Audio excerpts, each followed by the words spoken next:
Hello friends, once again मैं हुज़ैब और आप देख रहे हैं ट्रैवलर 777। आज मैं आपको इन्फॉर्मेशन दूंगा यूरोप के एक मुल्क के बारे में कि आप उस मुल्क का वीज़ा कैसे अप्लाई कर सकते हैं और आप वहां पे कैसे जाके अगर आपने वहां पे सेटल डाउन होना है तो उसका एक और प्रोसीजर है, लेकिन मैं उसके बारे में शॉर्टली आपको बता दूँगा। तो इस मुल्क का नाम है बुल्गारिया। बुल्गारिया बेसिकली यूरोप में आता है और इस मुल्क का जो बॉर्डर्स हैं इस मुल्क के वो लगते हैं तुर्की के साथ इसका बॉर्डर है, नॉर्थ मैसेडोनिया के साथ इसका बॉर्डर है, सर्बिया के साथ इसका बॉर्डर है। और ये जो मुल्क है ये बहुत खूबसूरत है, ठीक है।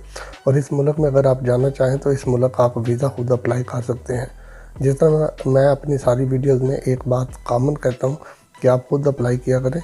मुझे पता है थोड़ा सा टाइम लग जाता है इन चीज़ों को सेटल करने में, सारा कुछ जो है वो आपने सही करना होता है, उसमें थोड़ा टाइम लग जाता है, लेकिन यह है कि आप वहाँ पे जाके इस मुल्क का वीज़ा खुद अप्लाई कर सकते हैं।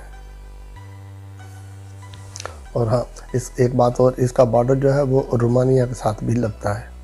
तो इसके लिए बेसिकली आपको चाहिए वीज़ा एप्लीकेशन फॉर्म, वो आपने फिल करना है। साथ में आपकी 2 रिसेंट जो नई पिक्चर्स हैं वाइट बैकग्राउंड वाली वो चाहिए, आपके पास होनी चाहिए। आपका पाकिस्तान से अगर आप अप्लाई करें तो नाइक ऑफ होना चाहिए, और अगर आप इंडिया या बांग्लादेश से कर रहे हैं तो वहाँ का आईडी कार्ड आपके पास होना चाहिए।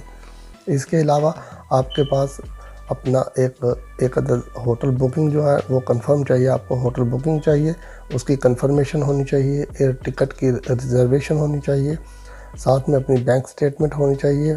प्लस बैंक से ही आप जब बैंक स्टेटमेंट लेंगे तो एक मेंटेनेंस सर्टिफिकेट होता है, वो भी आप उनसे अप्लाई कर लें, वो भी आपको दे देंगे, वो ले लें। उसके अलावा फिर आपके पास जो है अपने करंट एसेट होने चाहिए, FRC यानी फैमिली रजिस्ट्रेशन सर्टिफिकेट होना चाहिए। ये सारी चीज़ें होनी चाहिए। आपके पास कवरिंग लेटर होना चाहिए कि आप कहाँ का विज़िट करना चाहते हैं, किस तरह आप यानी कि उस मुल्क को एक्सप्लोर करना चाहते हैं, जो सी जगहों का आप विज़िट करना चाहते हैं उसके बारे में आपने कवरिंग लेटर में आपने बताना है कि आप कैसे उस मुल्क को एक्सप्लोर करेंगे।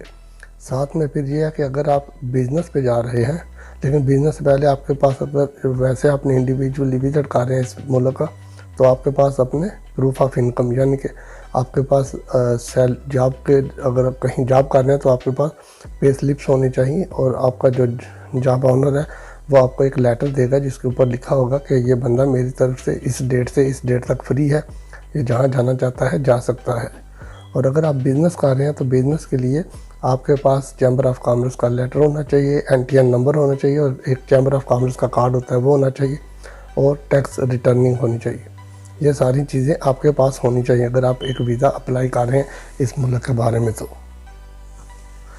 इस मुल्क का जो कैपिटल है उसका नाम सोफिया है, खूबसूरत मुल्क है, और इस मुल्क में काफ़ी ज़्यादा कैसल है। आप जाके टूरिस्ट प्लेसेस हैं वहाँ, इस मुल्क की एक अपनी हिस्ट्री है, आप इस मुल्क को एक्सप्लोर कर सकते हैं। और अगर आप ये सारा कुछ अगर यानी आप खुद कर सकते हैं तो ठीक है, वरना आप थोड़ा सा टाइम लेके किसी ऐसे बंदे से आप मालूमात ले लें कि जो कि फ्री ऑफ कॉस्ट आपको बता दे। मैं बेसिकली आपको रिकमेंड नहीं करूँगा कि किसी एजेंट के पास जाएं या किसी कंसल्टेंट के पास जाएं जो आपके पैसे ले, क्योंकि मैं आपके पैसे जो है वो बचाने के चक्कर में मैं आपको ये सारी डिटेल बताता हूँ कि आप खुद कर लें। और लिंक भी मैं आपको इस वीडियो की डिस्क्रिप्शन में दे दूँगा कि आप किस तरह इस मुल्क में जा सकते हैं और कैसे वीज़ा अप्लाई कर सकते हैं। जो इनकी लीगल वेबसाइट है वहाँ से जाके आप चेक कर सकते हैं।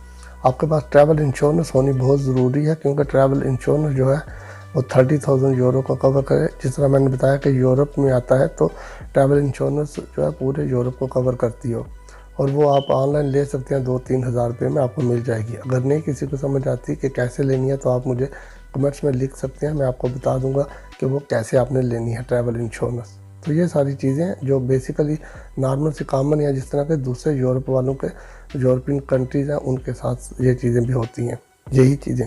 अगर आप इस मुल्क में जाना चाहते हैं तो अगर आप विज़िट वीज़े पे जाते हैं तो विज़िट वीज़े में भी जाके आप इस मुल्क में शादी करके भी सेटल हो सकते हैं। एक और दूसरी बात यह है, इस मुल्क में साल में 2 दफ़ा एक फेयर लगता है, यानी एक मेला लगता है, जहाँ पे लड़कियाँ आती हैं अपने पेरेंट्स के साथ, जिनके पेरेंट्स यानी कि अपनी लड़कियों को सेल करते हैं। तो अगर आप वहाँ पे जाके उस मेले में भी अगर आप पार्टिसिपेट करना चाहते हैं तो आप जा सकते हैं, देख सकते हैं। तो ये जो पेरेंट्स होते हैं वो खुद लेके आते हैं। तो ये कुछ स्पेशल फैमिलीज़ हैं वहाँ पे, यानी ख़ानदान हैं जो लेके आते हैं, हर बंदा नहीं ये काम करता। लेकिन यहाँ ये लीगल है इस कंट्री में। अगर आप जाएंगे इस कंट्री में आप देख सकते हैं कि ये जो कुछ है लीगल है, इसमें कोई इलीगल नहीं। अगर इलीगल होता तो मुझे आपको यहाँ पे ये इन्फॉर्मेशन देने की ज़रूरत नहीं थी। तो यही बेसिकली सारी चीज़ें जो मैंने आपको बताई हैं, ये आप देख लें, चेक कर लें। बकाया आपने ऑलरेडी स्क्रीन के ऊपर भी देख लिया, वो मैंने आपको वेबसाइट शो कर दिया है, आप स्क्रीन पे भी देख लिए, और आप जो है डिस्क्रिप्शन में जाके भी इसको चेक कर सकते हैं। अगर आपको फिर भी किसी चीज़ की समझ नहीं आई तो मुझे कमेंट्स में लिखिएगा, मैं आपको कोशिश करूँगा कि इससे ज़्यादा मज़ीद समझा सकूँ। तो thanks for watching, stay tune. फिर मिलेंगे किसी नई वीडियो में किसी नई अपडेट के साथ। टेक केयर, अल्लाह हाफिज़।